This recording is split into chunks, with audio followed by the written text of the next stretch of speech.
The Last of the Steelmancers by Daniel Beresford, the Bezius Hexad era. Romius was sat on the porch of the shack he called home. It was situated on the outskirts of the Theron border, solitary. Tydell was a small city, built in the valley of two mountains. The city was one of the oldest in Theron, located to the north, on the edge of the Exia Desert, where few settlements resided due to the influx of steel mining in the south. Romius didn't mind. He needed isolation. The fewer people around, the less likely he'd be found, or at least he thought. His rundown wooden home stood alone like a mighty oak in the barren rock formations. Windowless and made up of one room. It really was an abysmal living situation, but he had no choice. Trying to topple a government doesn't lead to luxury mansions built into the mountains. It gets you killed. The sun was dipping behind the colossal rock formation as he rocked his chair back and forth. Romius closed his eyes as the breeze travelled through his unkempt beard, waiting for the moment when his past will finally catch up with him. He had spent a lifetime causing destruction, inflicting violence, and earning himself an alias of the man with the steel skin. The floor trembled, and dust began to rise from the valley in the distance. General Phalanx had found him. Romius remained where he was, but opened his aging eyes to see that the 20,000-strong Theron King's Guard was marching aggressively across the cracked surface. Even now, he contemplated facing these expertly drilled soldiers head-on. It wasn't an impossible challenge with Domir, his battle axe, double-sided and wickedly sharp, but mainly because he was the last Steelmancer. He stood. The King's Guard were within 200 yards. He gripped the haft of Domir, dragging it behind him, as he sauntered out onto what would become a battlefield. Ready to more than likely meet his demise, Phalanx began the charge, and Romius's eyes glossed over with the cloudy silver of a Steelmancer ready to fight.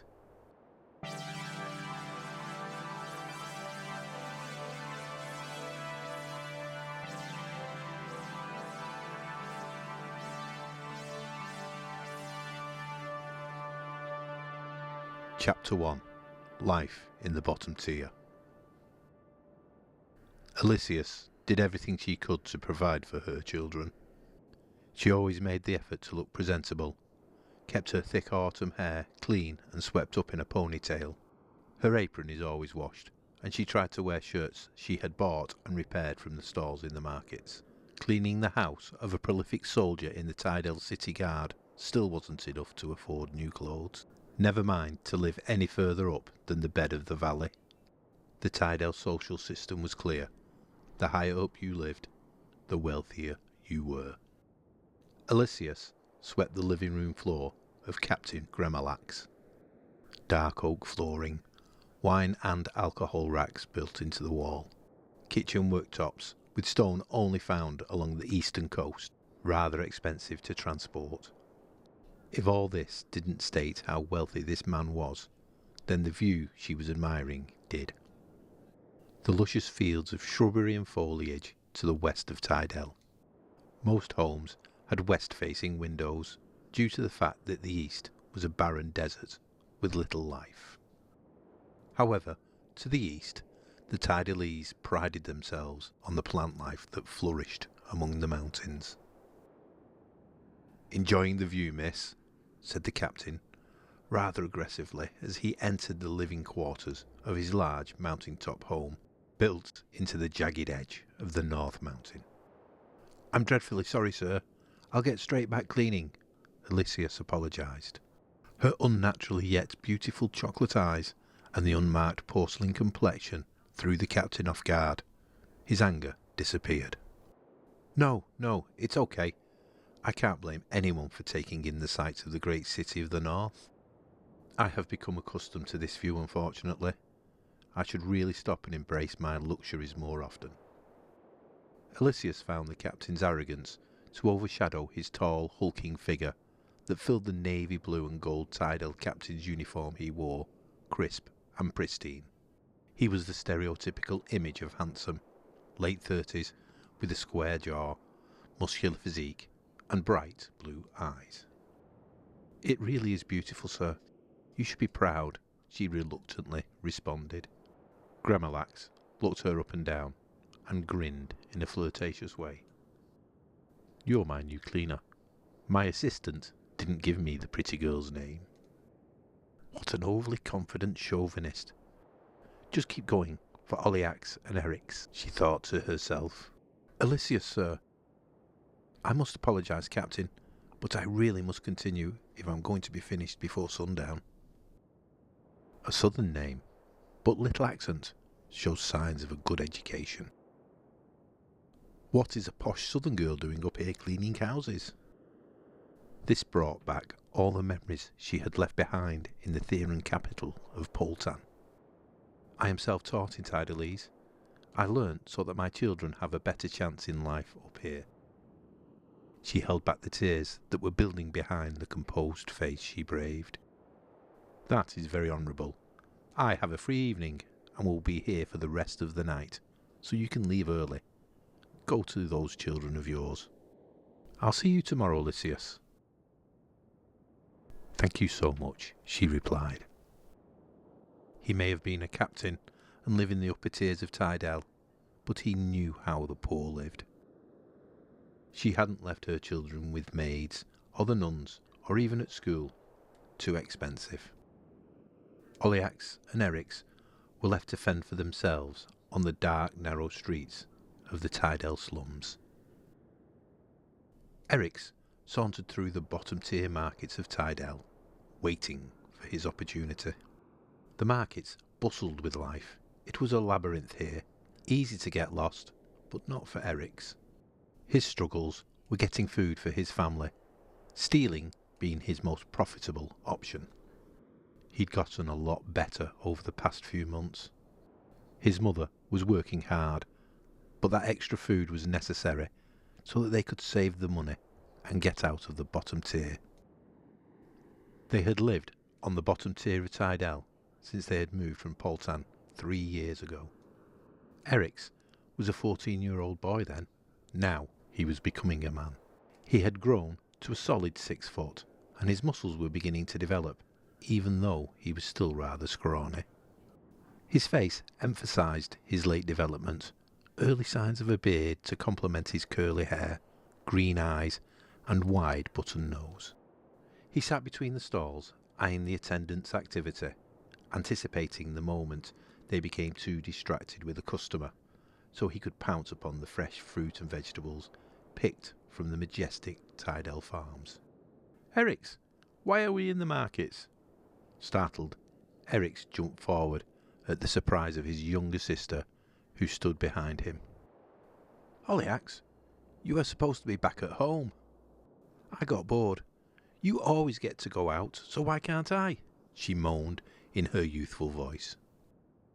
Oliax was 7, unbelievably intelligent for her age, but she couldn't resist wanting to be just like her older brother.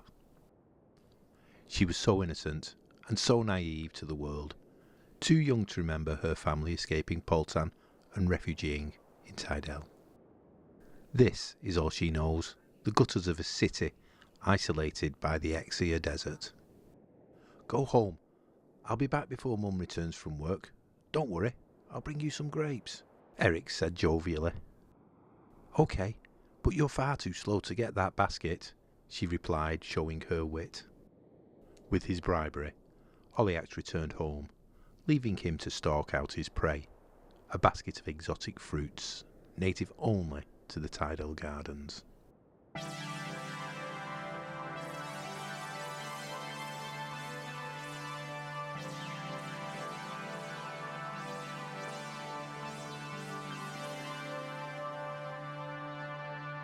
Chapter 2. The Hunt Begins. "General, is it really necessary to wake me up at such an ungodly hour?" King Liax said, in his usual soft tone. The portly man was ageing, and time really had been cruel. his eyes deep set into his wrinkled face, wide set nose bridging over the white mane that grew thick across his jaw. "I'm deeply sorry, Your Majesty, but the Karathi have begun to take action at the borders, and I need your approval to engage," stated Fallax. General Fallax was considered one of the noblest of men. He rose through the ranks from a foot soldier to the leader of the Theran National Guard. The man was the epitome of physical excellence. Rugged face showed the effects of a lifetime of war.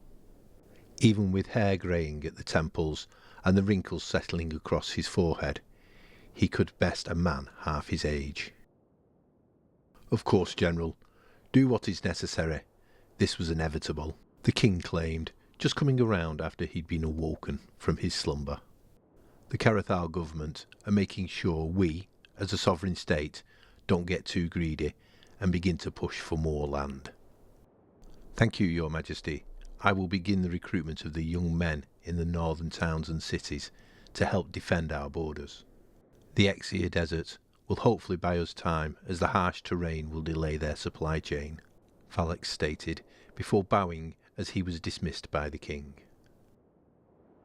Fallax knew it was unnecessary for him to travel up north, but he felt a sense of responsibility for the escape of the man with the steel skin.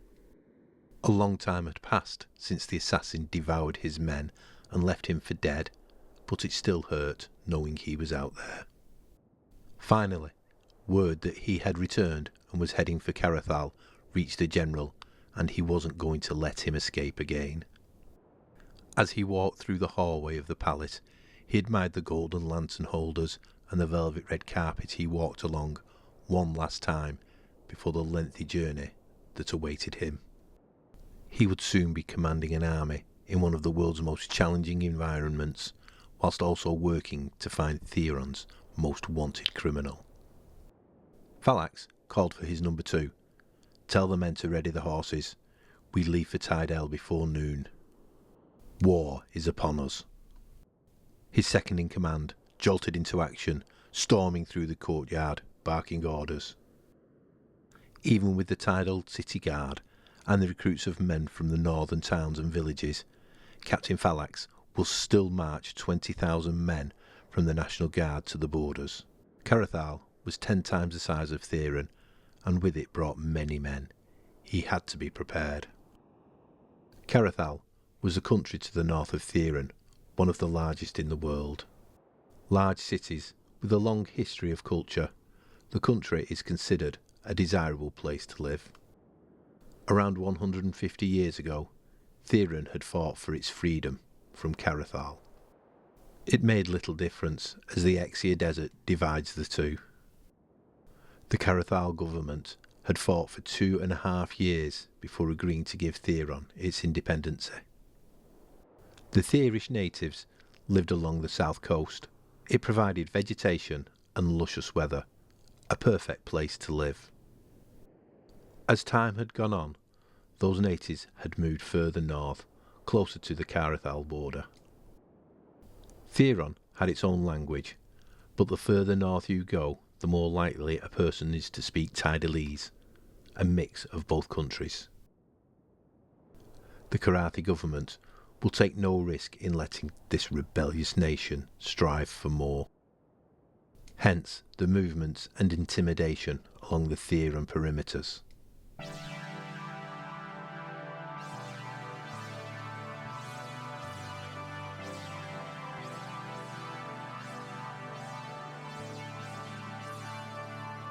Chapter 3. The Force of the Law. Erix steadied himself, preparing to snatch the basket.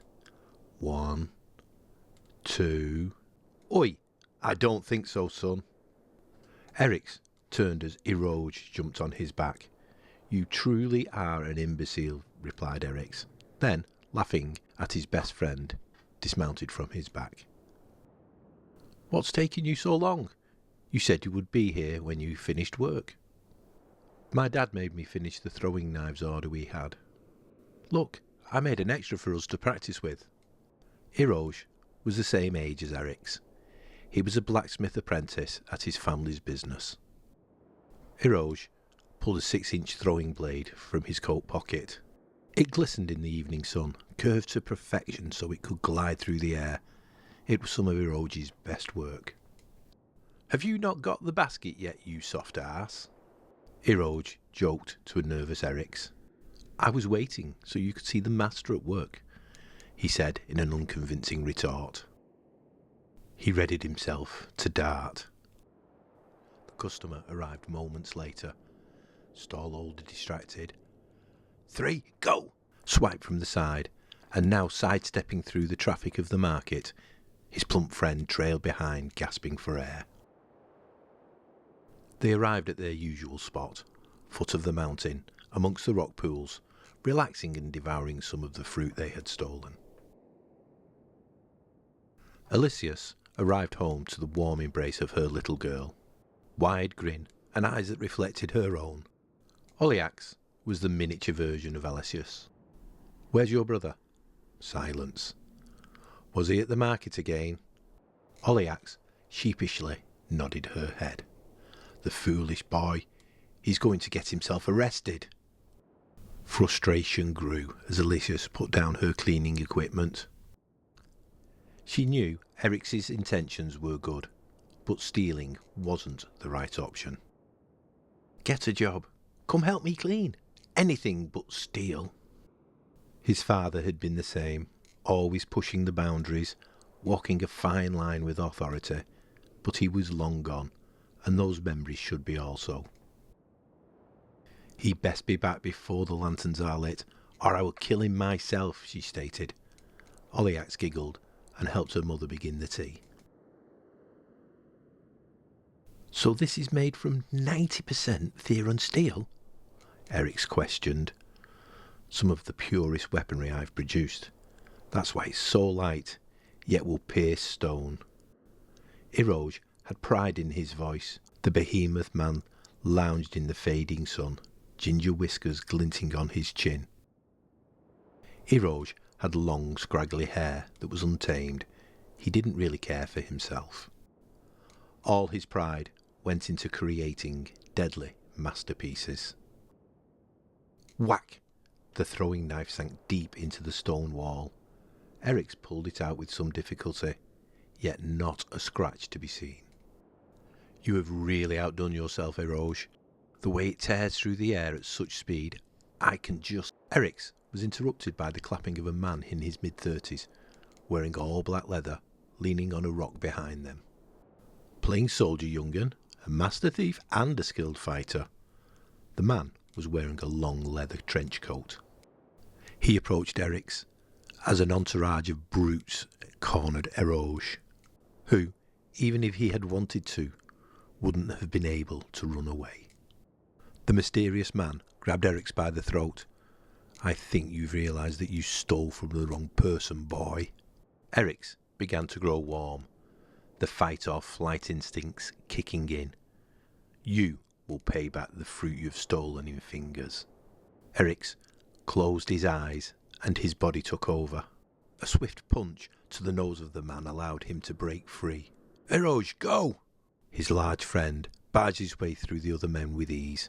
He may be delicate when it came to crafting weapons, but he was strong as an ox if needs be. Face to face with 4 men, what were his options? The knife! He held it behind his back, hoping they hadn't noticed. He threw it at the oaf that approached him. His aim was way off, so he turned to scale the wall. He got around 4 feet in the air before being dragged to the ground. The man in the leather loomed over him. "First you steal from one of my stalls, now you impale one of my men. You will be losing more than a couple of fingers today, boy." Erix saw the man wincing in agony and the blade poking out from his shoulder. He could have sworn he'd missed, and by a long way. "Get me that knife." One of the men ripped it out of the shoulder of the injured one and handed it to their apparent leader. Knife placed to his neck, Erix could feel his heart beating through his chest. "All for a basket of fruit, and now I'm going to die." Just as he closed his eyes, accepting his fate, Damiax put him down, I'm sure you have better things to do than harass young boys." Sergeant Erasmus had arrived with the red-faced Eroge sweating profusely behind him. Damiax scowled and dropped the knife at the sergeant's arrival, then whispered in Eric's ear, "Keep one eye open, boy. You won't be so lucky next time." Then, with some force, backhanded him across the face before retreating with the rest of his crew. The sergeant and Eroge ran to make sure he was okay. His left eye began to swell up, a definite black eye to follow. "You, son, are a blithering idiot." The sergeant was a blunt man, with a hard exterior. "Stealing from Damiax the debt collector? Pfft, you're a braver man than I am." Erasmus shook his head with exasperation while helping the teen up to his feet. "Let's get you back to your mother. She will give you a tougher scolding than I will. Next time, don't send your mate here for you either. Poor bugger couldn't breathe by the time he found me." Eric's knew Sergeant Erasmus quite well. The blunt soldier often patrolled the markets and the bottom tier, as it was the area with the most crime, and Erasmus was the most experienced. He was well into his 50s and had the strength all old men seem to have. Small in height and all white hair, including the thick moustache sprawled across his top lip. They arrived at Eric's house.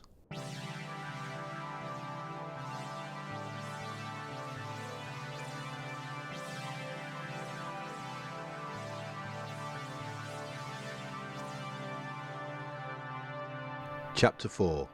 One more for the road. Romeus stood in the doorway of the tavern cellar, wearing his usual black cloak with the hood up and the red bandana covering the lower portion of his face. The only part of his face that was visible were his eyes. The eyes of a Steelmancer would put fear into any man. He had one goal: kill every person in that room. It didn't faze him anymore. Killing men had become second nature to Romeus. He steeled himself, then opened the door, silver glow growing in his eyes. 4 men. 3 sat down, and 1 right in front of him. The guard he faced attacked, side sword drawn from its sheath, whipped down towards him. Romeus blocked the attack with his left forearm. Just before the blade hit, his skin turned to steel, and the blade crippled and bent around his arm. Not even a scratch on Romeus. Shock in the guard's face meant he didn't even see Dormir come slicing through his face. 1 down, he turned to the table. "Listen here, you twisted murderer. You won't get... Ah!" His head slid off his neck and rolled to the floor. Perfect throw from 15 feet away. It wouldn't have mattered where he threw it. Theron steel bent to his will. The final 2 scrambled to the door, but Romeus was too quick, grabbing one by the throat, kicking the other in the stomach. He snapped the first man's neck, then proceeded to recall Dormir to his grip, slamming the axe through the last man's back. The job was done. He left the cellar, walking up to the bar, sat down at a stool, and ordered an ale. How could a man who had just killed a group of lieutenants in the Polton City Guard remain so calm? Simple reason: he wasn't fazed anymore. Now it was time to head north, cross the border back to his home country. He had done all he could in the Theron capital. It was time to escape the forces that had been chasing him these past 20 years.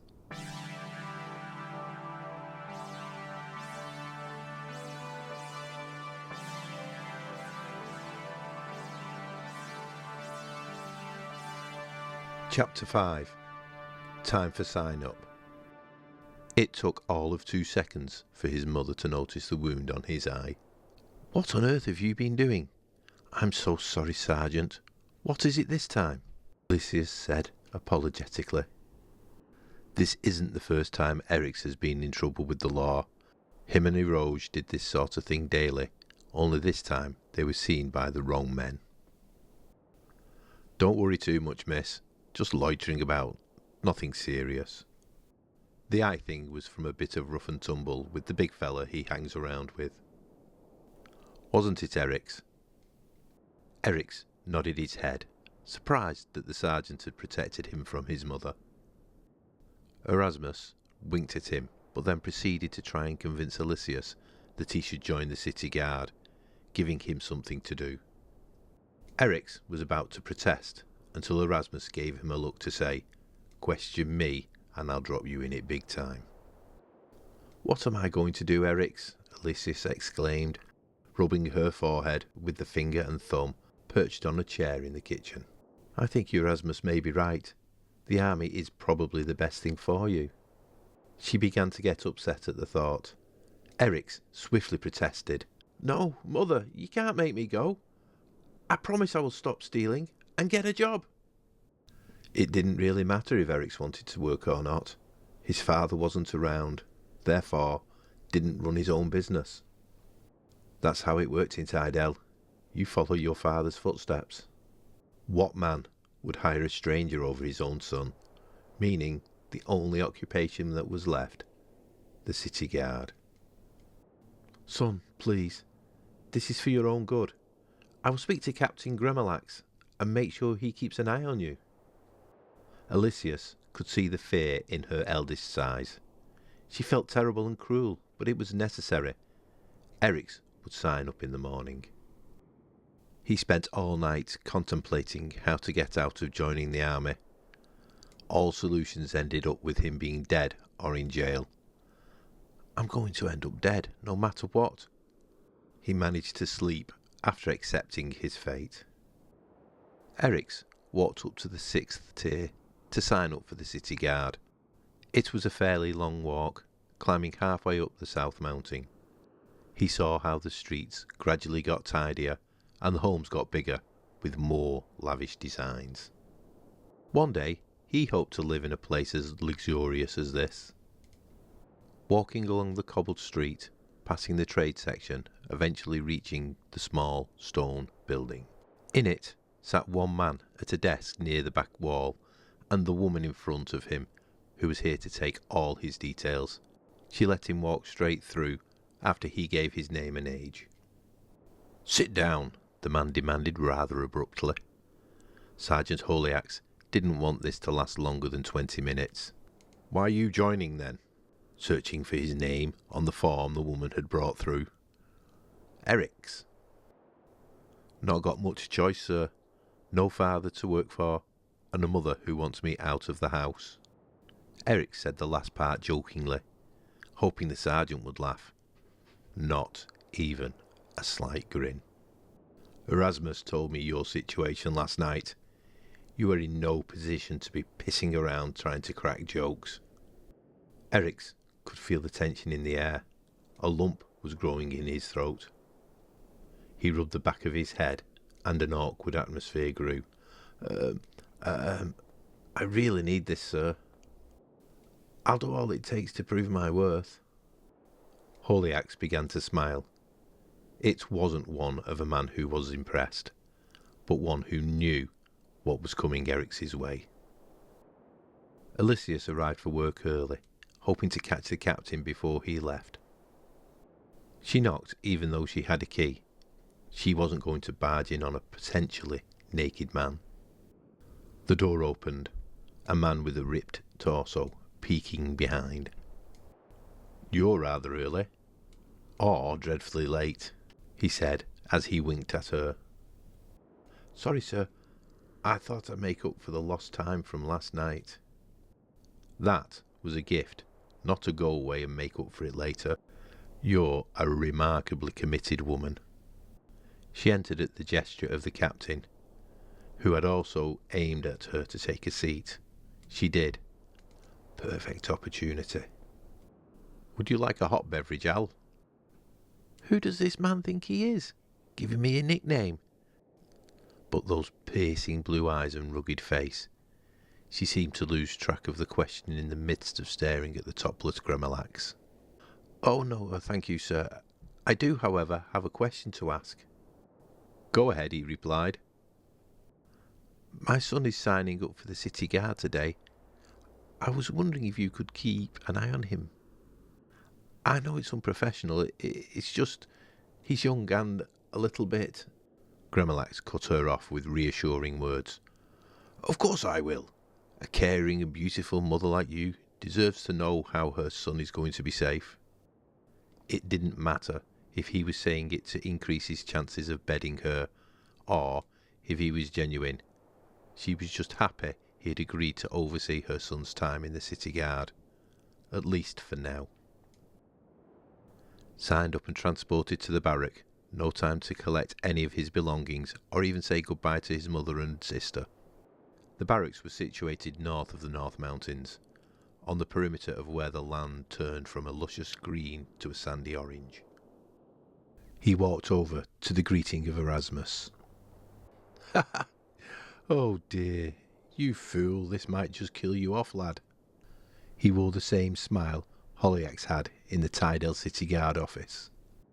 The sergeant gave Hollyax a wave to signal that he had it from here. They travelled across what looked like a dueling area. It was empty at the moment. It was still very early in the morning. Erix took a deep breath and entered the stone-arched building that stood before him. 2 large numbers painted on the front in white paint.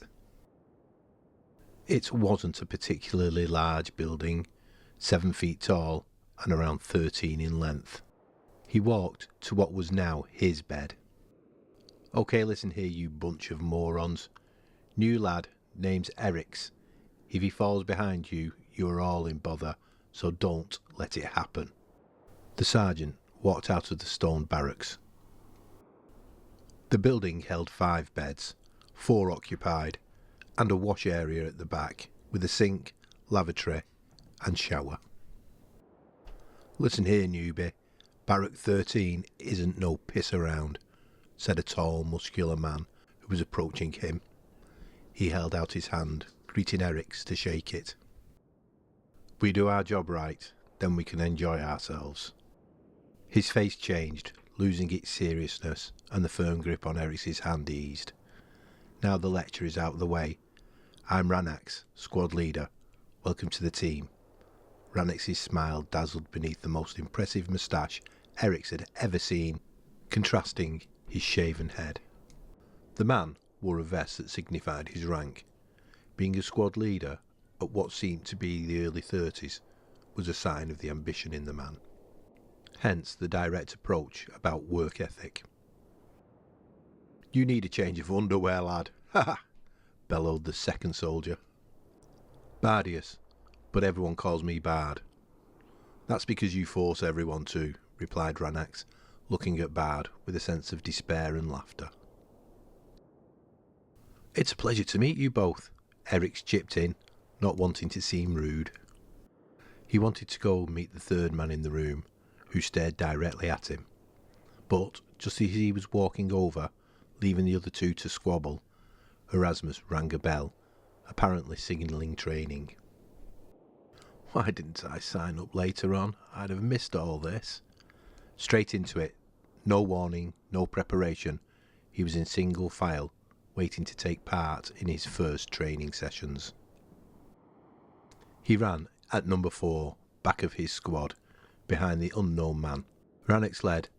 The bulky man with the goatee, Bardius, no, he likes Bard. He was at number 2. All the barracks were out in the desert run, climbing sand dunes, darting through the rock formations. Erix could have sworn he saw a house at one point, but that could have been an hallucination of exhaustion.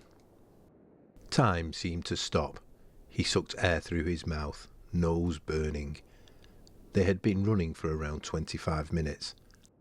That was longer than any exercise Erix had done before, yet they were still heading away from the barracks. He thought about collapsing and dying.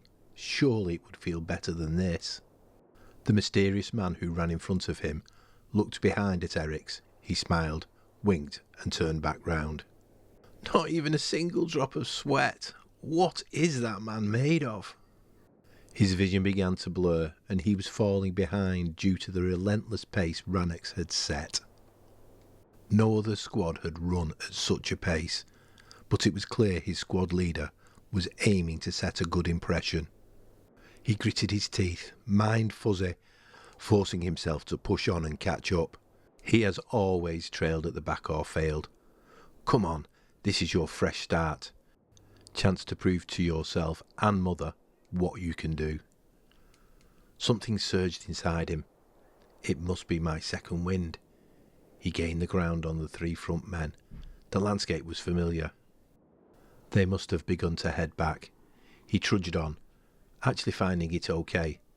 There was pain in his legs and he was breathing heavily, but it was manageable. They arrived back at the training complex.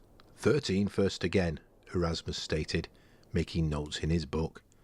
Even got the sickly-looking child back with you. Consider me impressed. Rannox turned to Eric's with a smile and said, Well done. His expression, however, turned to a look of confusion. It quickly dispersed as he rubbed his eyes, removing the sweat that dripped from his forehead. I'm not the only one who's seen things. Thank Hephaeus. They returned to the barrack to shower and change for the afternoon. Bard cheered, What a run, boys! Best yet, considering the bag of piss and wind kept up. Don't be so harsh, Bard. You finishing with that potato-shaped torso is far more impressive, Rannox said, defending Eric's. The two started wrestling half-naked towards the shower end of the barrack. It baffled Eric's how two men who seemed so disciplined and determined when out training could be so easily brought to anger and fight like children. Eric's sat on his bed going through the bag of uniform he had been provided. There were some more shirts and pants, and a pair of shiny leather boots next to the bag. The showers turned on, so he looked back up to find the final squad mate was discussing something that seemed rather serious with Erasmus. By the time the conversation ended, the square-jawed man, who was physically in better shape than the rest of them, collected his things and left the barrack. No one said anything about what just happened. Eric's was confused to why the fittest soldier in the group had left and why Rannox let it happen, especially considering that Barrack 13 was the smallest squad by around 6 men, including the man that just left. Why is he gone? Eric's finally questioned, curiosity getting the better of him. Right freak, isn't he? Bard replied. That didn't explain why. Ignore him, he's going senile. Bard could only be in his late 40s, but the tone in Rannox's voice suggested it was said to provoke the older man. That's Jamius, the quiet type. He comes, stays for a couple of months, then goes. Tells some cracking tales of old magic and all that malarkey, Bard added. He was an historian for the King of Theron, but got caught up in some unsavoury things and was discharged from his position. He leaves to apparently find the person who cost him his livelihood, Bard said, whilst moving his fingers in a quotation mark motion, but he never seems to get anywhere.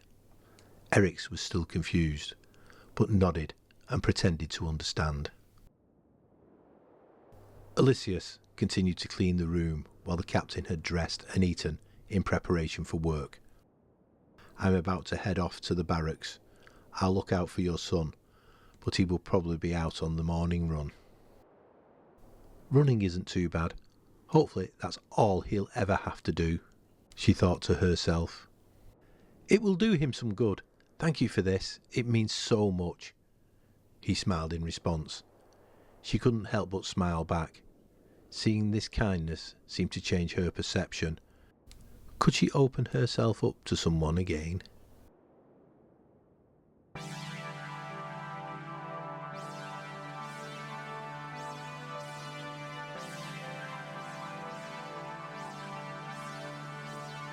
Chapter 6. The Arrival. The fields of vegetation and numerous workers surrounded Falix's small team of captains who were attending Tydel with him. Most of the army he brought spread themselves across the scattered northern towns, searching for potential recruits. This northern city was a world away from Poltan, the mountainous terrain in contrast to the coastal beaches and seas. The bizarre pocket of life that crawled out of the valley, yet everywhere else, was desolate. He missed the large structures of his home and the elevated level of civilization compared to the poverty that thrived in these lower tiers. He headed to the foot of the South Mountain. Phallax dismounted his steed at the entrance of the Tydel City Lord's home. The luxurious manor sat atop the South Mountain.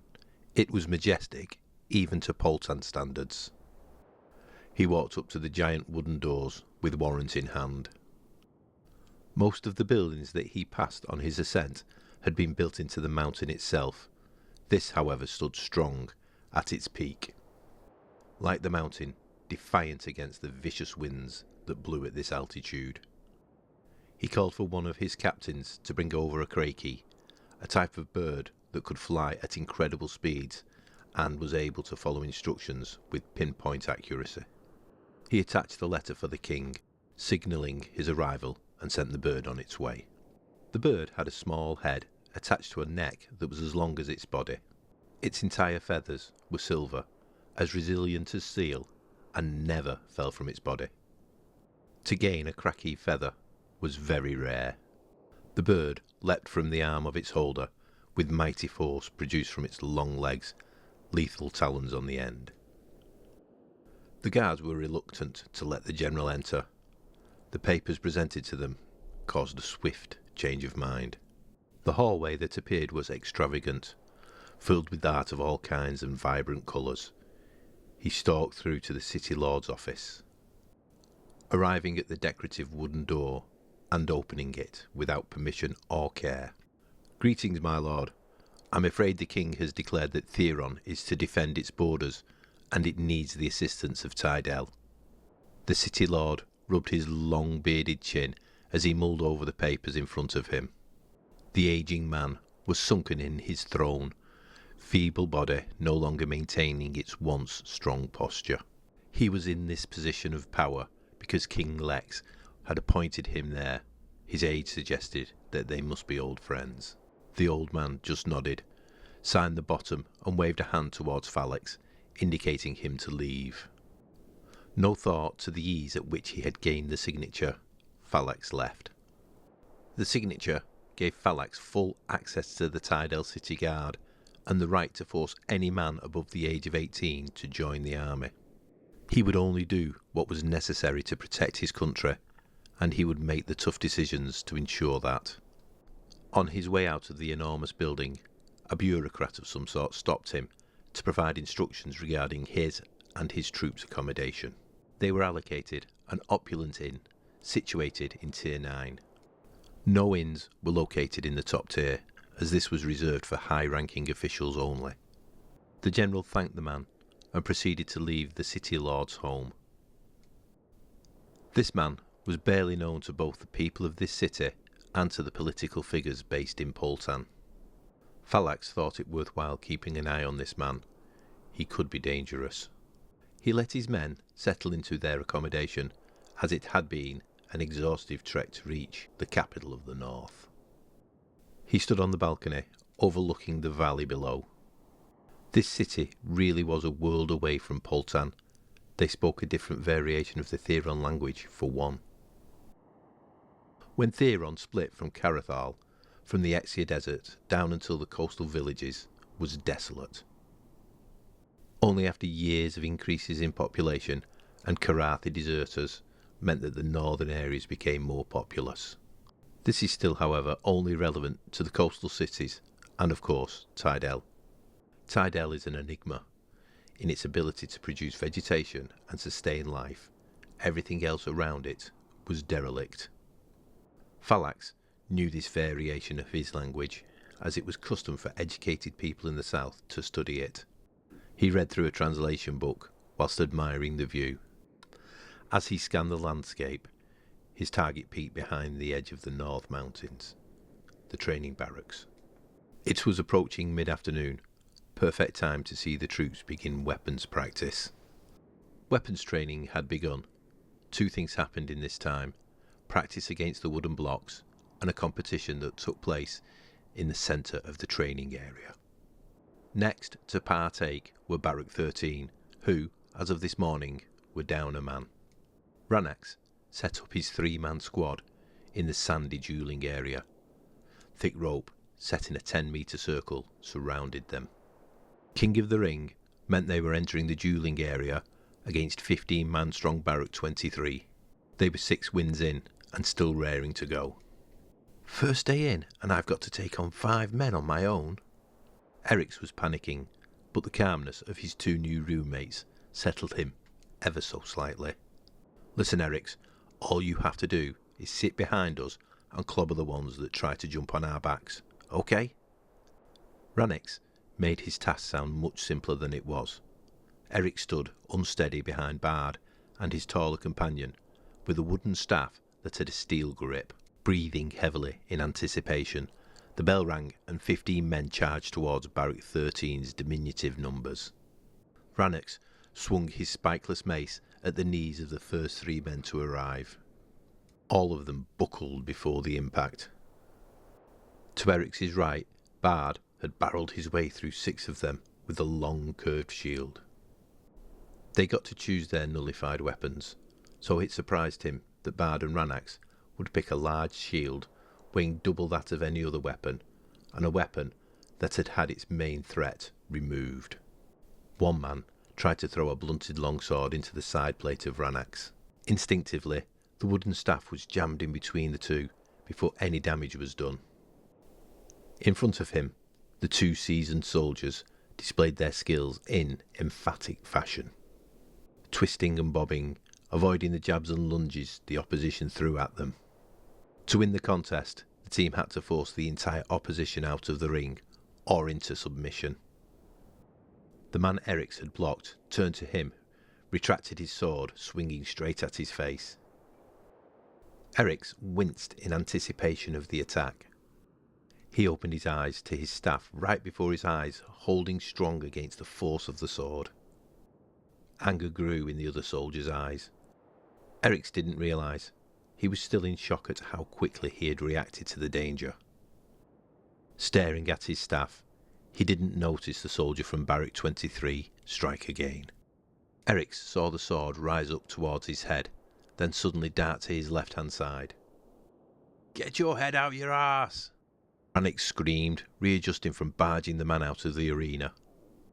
Eric gathered himself, looking up to see that his teammates had dismissed all but 5 men. Bard pushing up against 2 men with his shield, the struggling members of the opposition team flailed their weapons at Bard, but he just continued to drive them towards the perimeter. Rannox eyed the other 3. He slid low, mace sweeping along the ground, sweeping the legs from underneath them. Eric's just watched, not in fear, but sheer amazement. Bard had removed his 2, but at the cost of being dragged out himself. The man cried with anger at losing his footing. Rannox dragged one man along the floor while blocking a wooden axe with his mace. Single-handedly throwing a man out of the ring, he backed away from the other 2 men. Rannox had the range on both these men, but they had swords. He needed to disarm these men, then worry about removing them. The man to his left stabbed forward at the squad leader. He rolled his shoulder, shifting out of the direction of the tip. This allowed him to swing his mace up at the man's elbow. Right on the joint. The sword fell from his opponent's hand.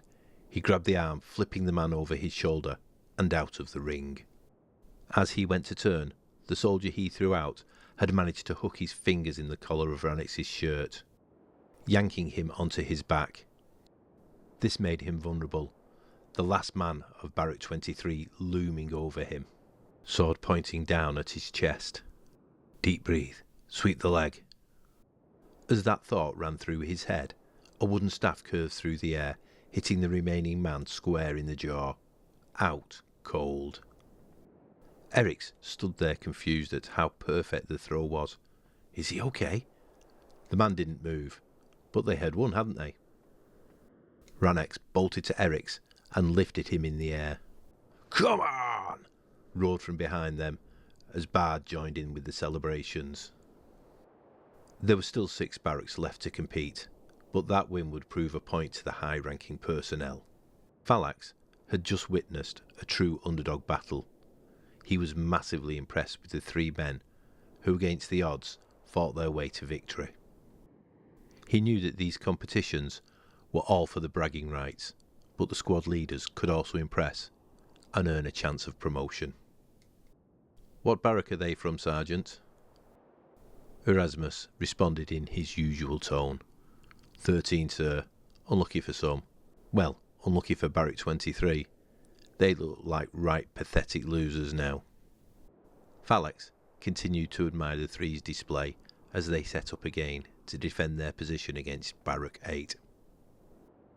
"I will have to keep an eye on that group, Sergeant," Phalanx stated to Erasmus, before walking away to observe some of the other sessions that were taking place.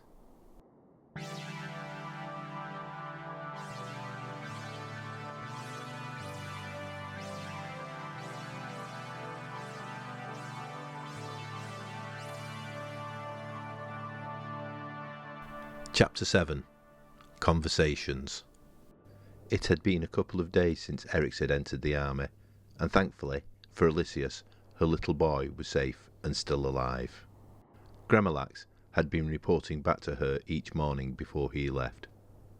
She had been given the full description of his bout that got him noticed by the general from the south. It was all quite overwhelming, but she was happy he was finally working hard and fitting in.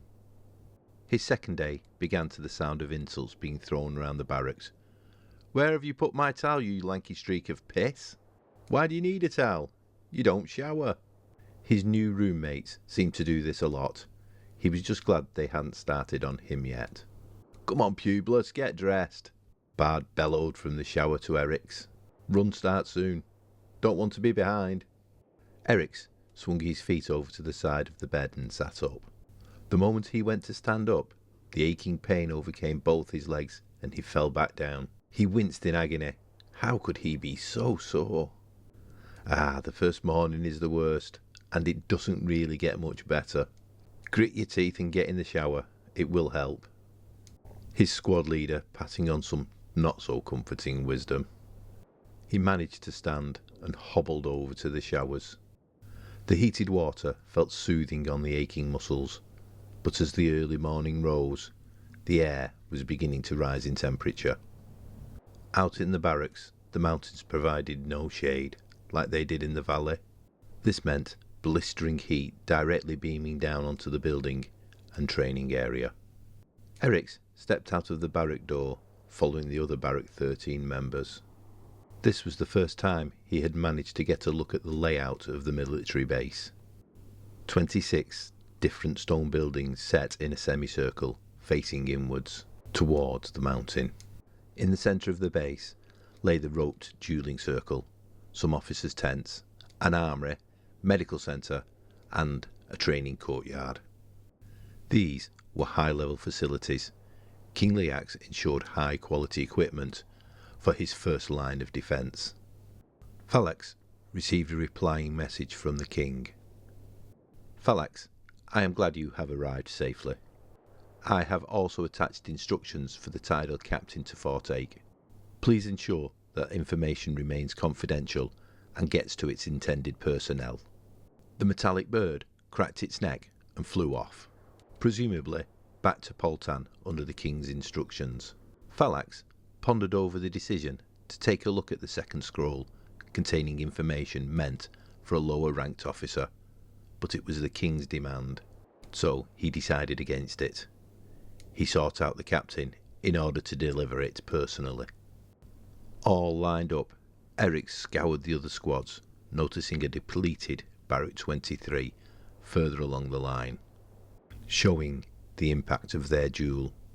The surrounding barracks looked over the three men of Barrack 13 with discontent.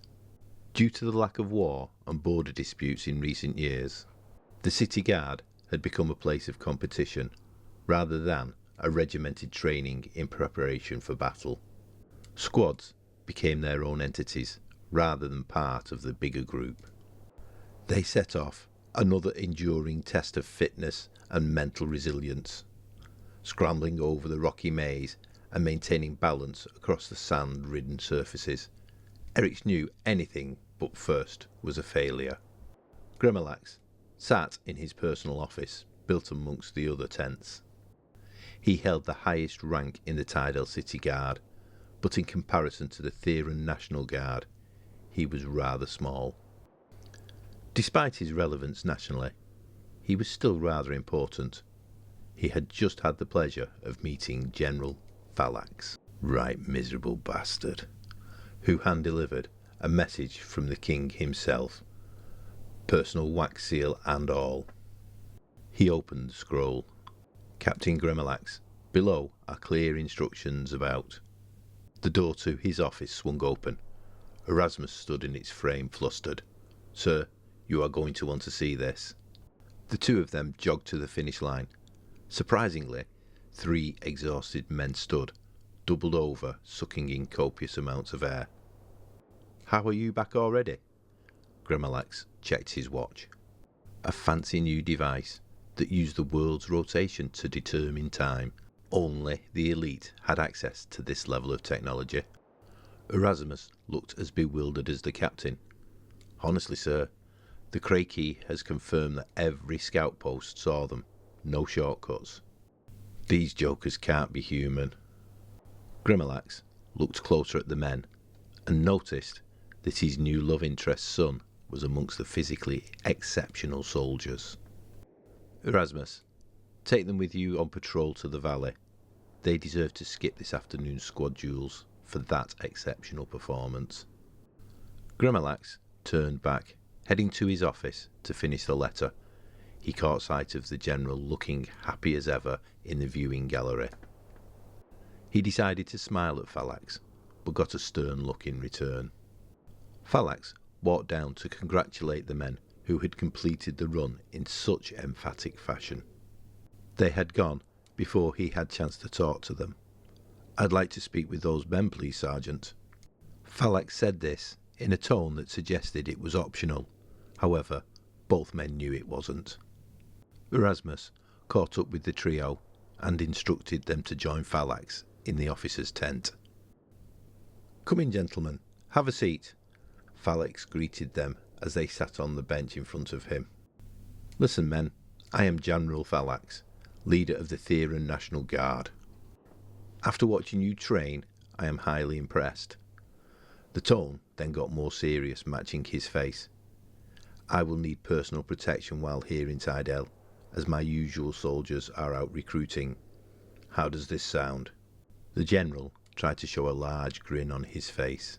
This made Ranax suspicious, as did Bard, based on the look he threw to Ranax. But better to keep those suspicious types close, he thought. "Yes, we would be honoured, sir," lying to the general. "We will serve and protect." Eric's stood there, still recovering from the intense feat he'd just undertaken. Now he's being dragged into defending the highest ranking officer in the Theron army. How does he object?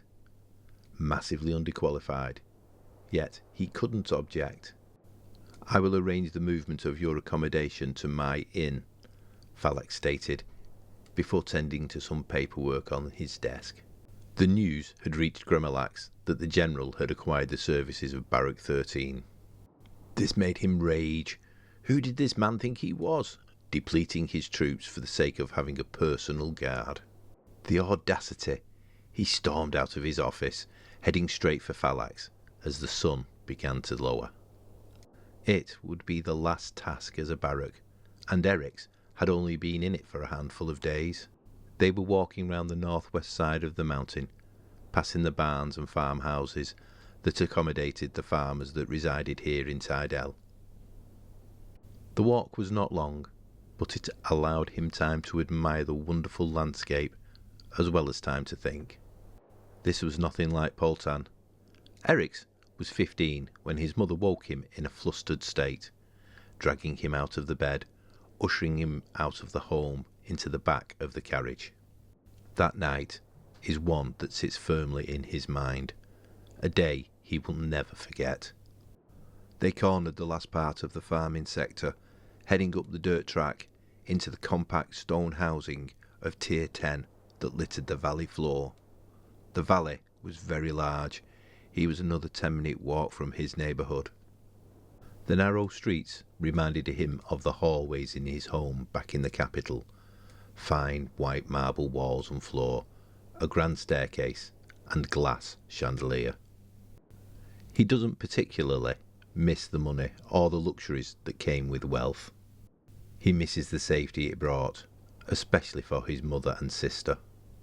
They travelled further towards the centre, heading for the markets, the ones he had days earlier been loitering in. "Here we are, you bunch of flax heads." Flax was a recreational drug used quite commonly amongst the poor. It gave you more energy, but was highly addictive and wasn't cheap. How could he be a flax pot? He's far too fat. Rannox chuckled at his own joke while pointing towards Bard. The denser man whacked his friend in the private area with a swift flick of the hand. Erasmus took back control of the group.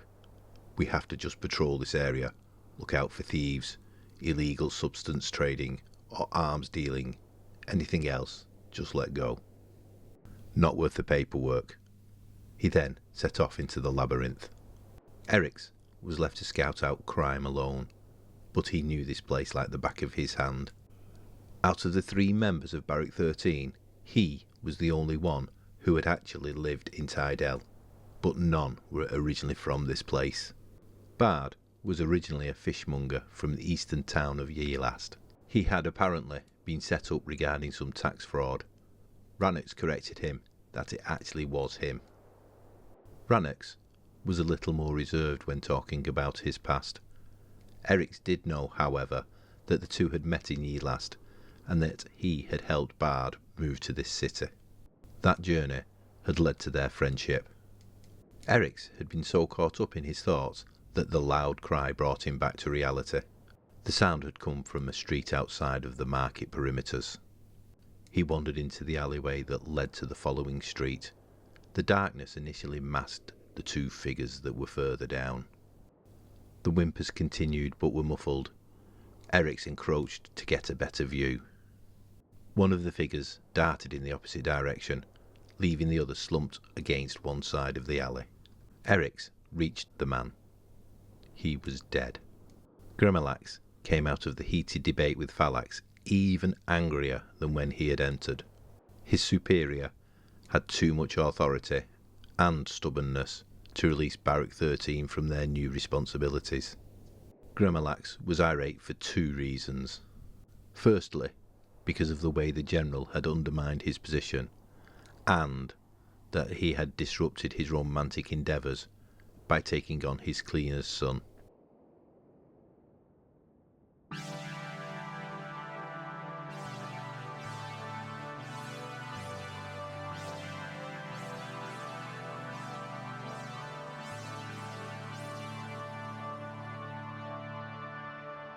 Chapter 8. Forgetting the Past. Gremalax stepped into his home head down. He had fought hard to protect her son. He'd only known her a short amount of time, but he knew what it was like to worry for a child.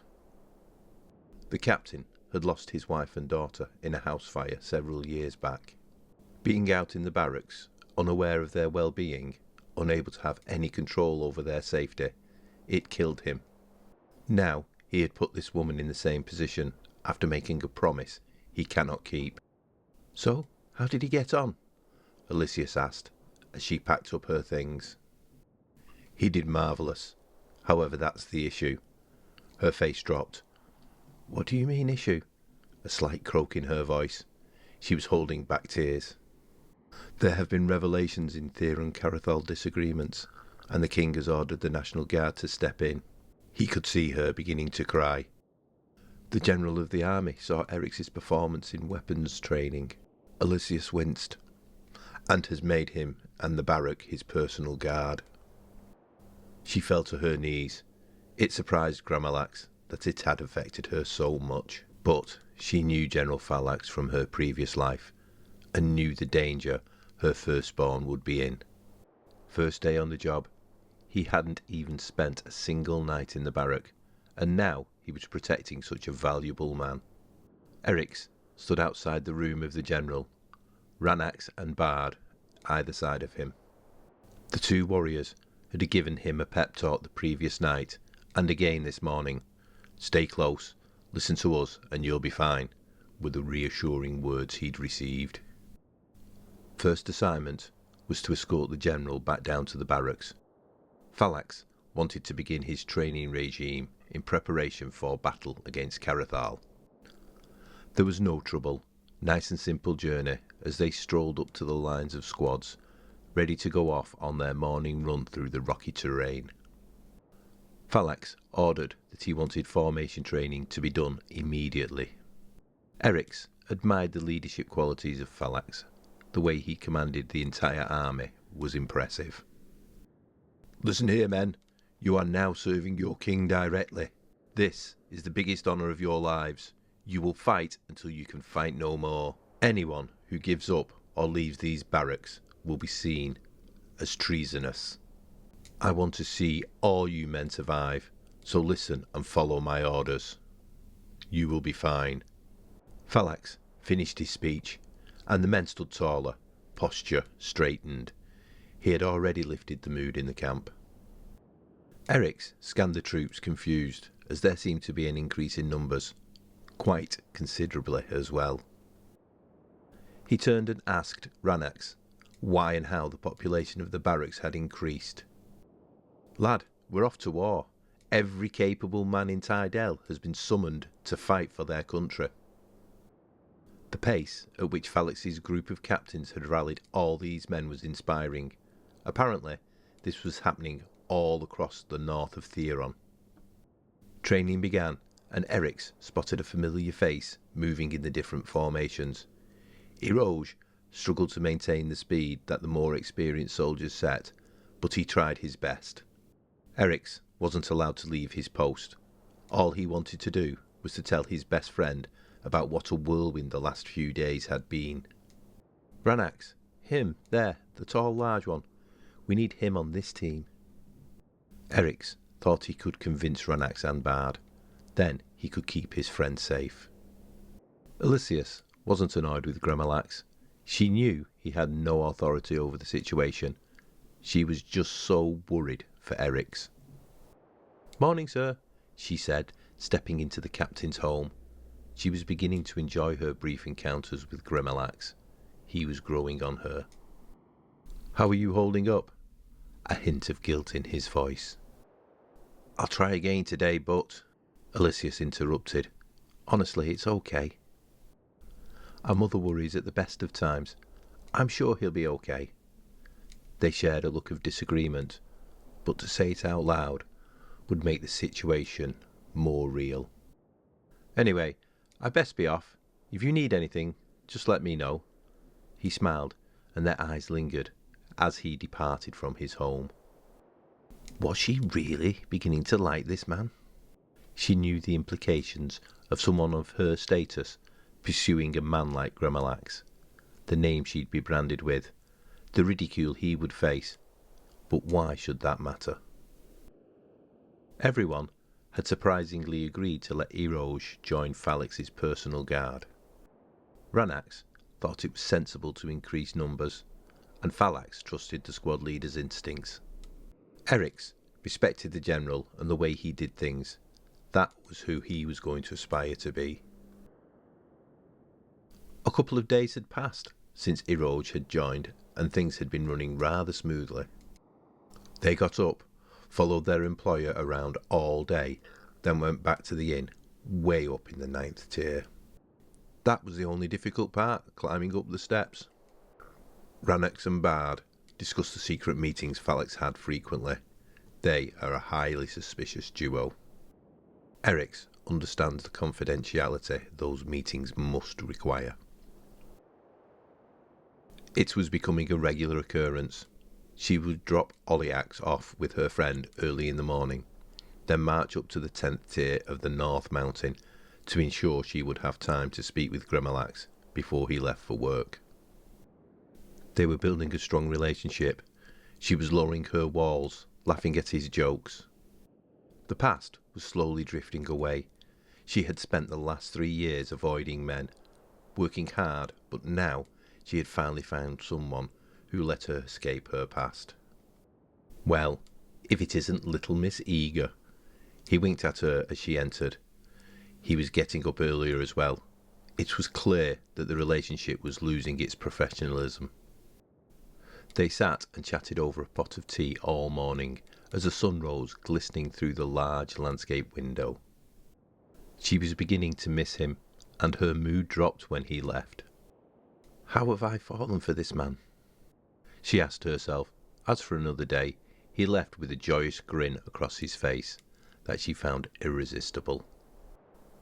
Elysius sat down on a plush armchair and blushed like a teenager. These feelings were extinct, gone forever, yet the captain had brought them all back again. The door opened in a flurry. "Elysius, have dinner with me tomorrow night." Gremelax made the statement before realising his brashness. "I mean, please, will you have dinner with me tomorrow night?" "I'm sorry, I'm just so nervous, and you are such a wonderful woman." Yes, of course I will." It was inevitable that it would lead to this point. They hugged, and he kissed her cheek, and left once more. "I will have to tell Holyax, and find something to wear."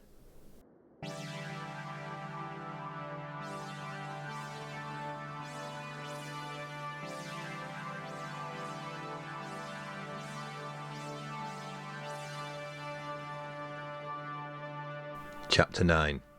Hygel. Arriving in Hygel early hours of the morning, Romius roamed the back streets that circled the town square. He had spent days travelling by foot, and had only reached Hygel, a mid-sized town situated in the Midlands of Theron. He could have rested in any town in the area. Hygel, however, housed a man of notability. The mayor was on Romius's hit list. He didn't have a name, just information about his status and his residency. Domir buried into the stone as Romius sat on a bench in the decorated plaza. The bench faced the manor of his target. The muscular man pulled out a coin from the pocket of his hooded jacket. The coin rolled across hairy knuckles, then moved into the palm as Romius turned his hand. What seemed to be incredible skill and impressive dexterity of his fingers proved wrong as the coin began to spin, then hover above the rough hand. Manipulation of Theron steel was a difficult skill to master. Romiax, his father, taught him as a child before he left him to raise himself.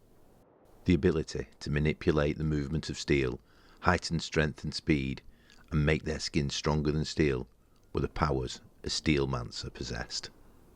Becoming a Steelmancer isn't through genetics, even though his father was one. It's a product of chance. The stories told are of 3 different titans that sought refuge on this planet, each eventually laying to rest in the oceans which led to the land that humans now live on. Each titan's powers were stored in their bodies, and this energy would harness in the humans born of certain regions.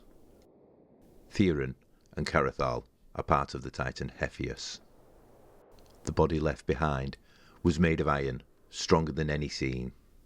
Hephaeus's body also created Steelmancers, an ancient race, characters of folklore. Romius was no tale. He, like his father, was the last Steelmancer. The land had chosen him to possess these abilities, for him to use how he saw fit. He eyed the windows to determine between offices and living quarters. Far left, that's his sleeping chamber. The information he'd received proved to be useful. The red bandana pulled up covering his nose and mouth, leaving the sinister eyes on show. He darted across the paved square towards the window. The deed was done. He dipped Domir in the fountain to wash the blood from his trusty axe. No one will find the mayor until the morning. At that point, the sirens will ring, and word would reach Poltan. Romius would be long gone by then, but his bounty will only increase. The death of a small-town mayor would only be an issue locally. But when the mayor was an ex-advisor to King Leax himself, priority increases. Romius had been the most wanted man in Theron for over 18 years. It's virtually impossible to make him more sought after. He set off through the surrounding back streets, heading north to Tydell. Buying a horse or the services of a cart would be too risky. Travel by foot and use the woodlands the centre of Theron offered to disguise his movements.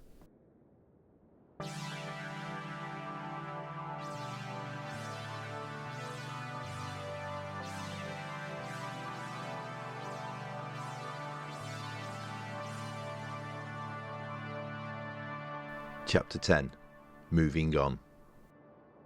"Mother, you look amazing," Oliac smiled, closed-mouthed at Elysius. Such honesty in her eyes. "Thank you, darling.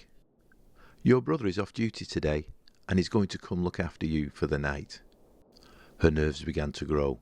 She was wearing a wonderful green dress that hung tight to her curvaceous figure. She had created it from a large piece of cloth she bought from the market.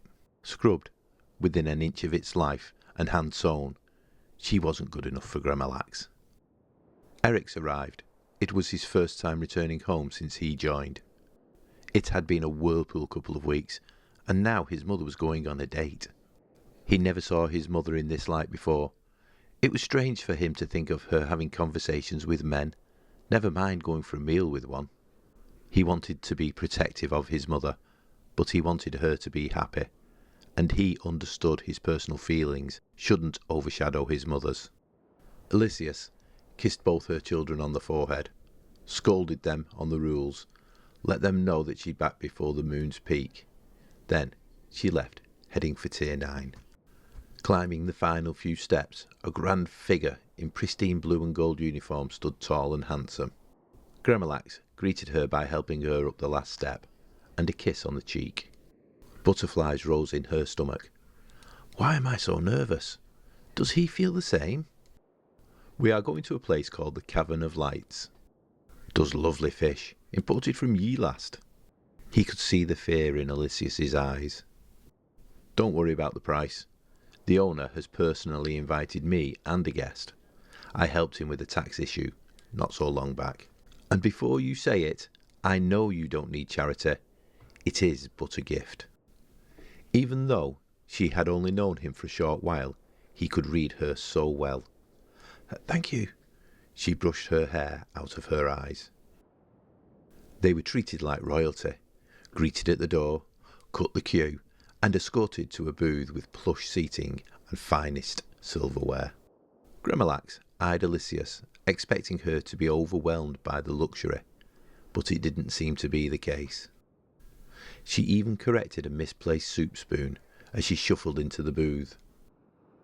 They talked and drank late into the night, like a pair of old friends reuniting. Elysius couldn't believe how well they got on and how wonderful the night was going. Eventually, it was time to go. They left, joined by Hans. Would you like to come back to mine for a drink? Gremalax, showing his boldness once more. His confidence was becoming an attractive quality to her now. I have to get back to my children, but thank you for the offer and for such a wonderful night. It was my pleasure. He whistled to a cart that was rolling past. Cart driver, 10th tier, please. I'm sure this will suffice. He handed the begrudging man a collection of larger coins. Then he turned to Elysius. Take the cart. It will be much safer. How am I ever going to pay you back for all this? She replied. He took his chance and kissed her. Elysius was so shocked, but relaxed and began to kiss him back. Their lips parted slowly, and she stepped into the carriage. The door closed, and she just smiled like a young girl. She was truly letting go of the past. Eric's and Oliac's played with the ball, kicking it to each other in the candle-lit room, breaking one of the rules their mother had put in place. Eric's released a shot that went through the doorway, signalling a point to him. As Oliac's turned to collect the ball, a loud screech, followed by a crash, boomed from outside. Eric's ran to Oliax, ensuring her safety. She was fine. Go to your room, bolt the lock Eroge fitted, only open to 3 knocks like this. He modelled the time of the knocks, and she ran off, following the instructions uncommonly.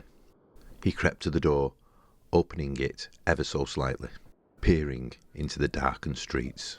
Noise raged towards the end of his street, horses squealing. A frantic beast galloped down straight past him, heading towards the fields. Horses don't come down here, unless an officer is here, he thought.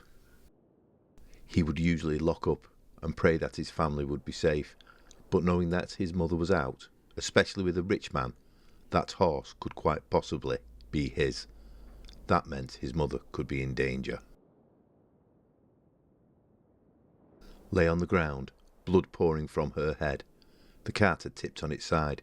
She didn't know how, but she was scared. The sound that travelled from the exterior of the carriage suggested the driver was using his whip to deter bandits, but to no success. She popped her grazed head out of the window to get a clearer image. Eric's began to speed up as he saw what seemed to be his mother rising from the crashed carriage window. He pulled the throwing knife from its sheath attached to his belt. He was there before he had thought through his plan. 7 men, 1 of him and the driver. Fuck it! He launched the knife straight into the back of the closest man. He dropped in pain. Eric swiftly retrieved the knife and began his attack on a second man. Ranax and Bard had been training him and Eroge intensely, working on a range of different fighting styles and building strength, speed and stamina. He was beginning to feel like it was working. He blocked a swinging fist with his forearm and bestowed a lethal left jab to the bandit's ribcage. Cracks rippled through the man's body. 2 down, 5 to go. Eric assessed his options. 3 men were still being occupied by the manic driver, who was flailing his whip around carelessly. The other 2 had begun to scale the carriage. That was where he needed to be. With newfound physical prowess, he dashed past the group attending to the driver and yanked the coat of one on the carriage. Without hesitation, he climbed the side of the vehicle and was met by one of the thieves on the top. His mother, curled up inside, injured and afraid. He stared the man down. His response seemed to be fear. Am I really that intimidating? The bandit dropped from the top. Eric's presumed to regroup. He didn't care. He lifted his mother up and out of the cart. Run round the back of the house and knock like this so Oliax will let you in. She nodded and sprinted off into the darkness. Eric descended from the carriage and was met by 5 bandits, all approaching him. The driver seemed to be unconscious. His confidence was high. He attacked the first. Beaten within an inch of his life, sprawled across the cobbled street, it was surprising he was still alive. Ranax or Bard could probably have taken on all those men, but him? What was he thinking? The sun was beginning to rise. A lamp attendant found him, turned him over to check he was alive. He was, barely. He'll recover, but it might take some time. Eric could faintly hear a man's voice, one he didn't recognise. Then his mother's voice. Gremalax, what am I going to do? Her voice a whimper. The doctor said he will recover. He needs rest. Come back to mine, both you and Oliax. Eric still struggled to hear clearly, but he managed to open a swollen eye, just as his family left. Oliax turned back to check on her brother one more time, her attention drawn to a flicker in his eyes. The door shut as her mother pulled her away from the room. Elysius arrived at Gremalax's house, with Oliax in tow. She felt safe here, but she worried for her son, and also how her daughter would feel about the situation. I think it's best you stay here. Use the guest rooms, just for a little while. The thought of you living in those conditions frightens me. Gremalax was adamant, and in all honesty, she was too afraid to go back there. When Eric pulled her free from the carriage, she ran to Oliax, grabbed her and fled.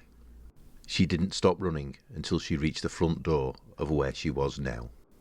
He helped immediately, no questions asked, organising medical care and a patrol of the area to find the culprits. "Thank you, Grimalax. We will take your generous offer, please." Elysius had moved on, forced by the cruelty of poverty, but she had moved on.